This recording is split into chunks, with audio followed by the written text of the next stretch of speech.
Most people live by a specific set of inherited rules. Hard work, the avoidance of debt, and financial compliance form a path that is supposed to lead to eventual freedom. While these rules keep society functioning, they serve a specific structural goal. The map is designed to produce reliable workers rather than autonomous individuals.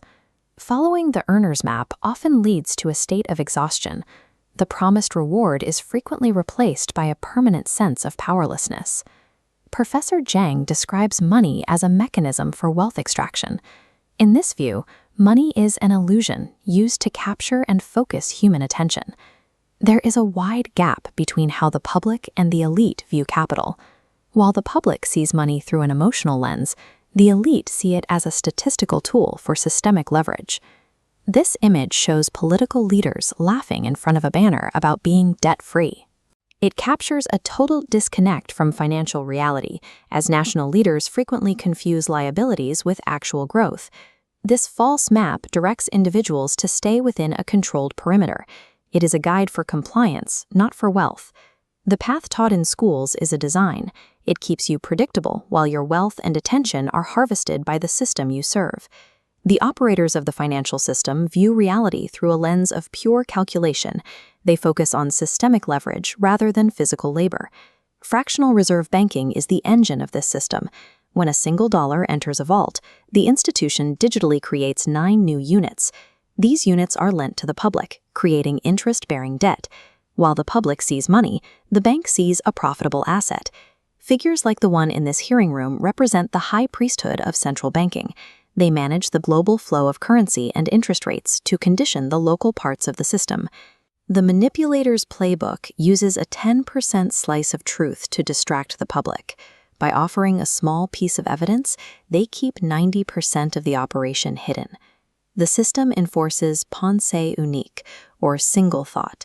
It shrinks the window of acceptable debate until alternative views become socially unthinkable.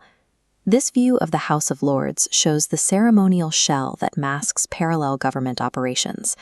Crisis management techniques are used here to keep the masses in a state of emotional reactivity. Financial anxiety acts as the primary fuel for this extraction engine. The system relies on a lack of awareness to turn your struggle into its momentum.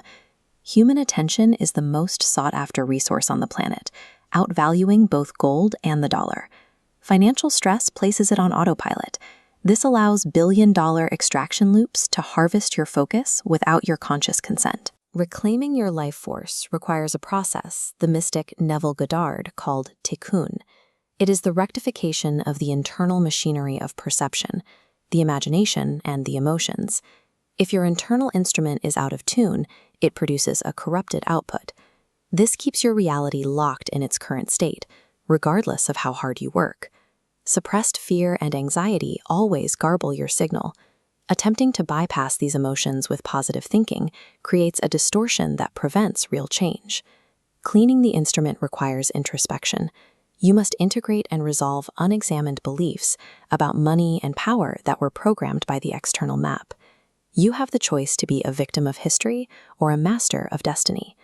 Altering your life begins with a deliberate shift in your perception and attitude. Success in shifting markets is a function of clear perception.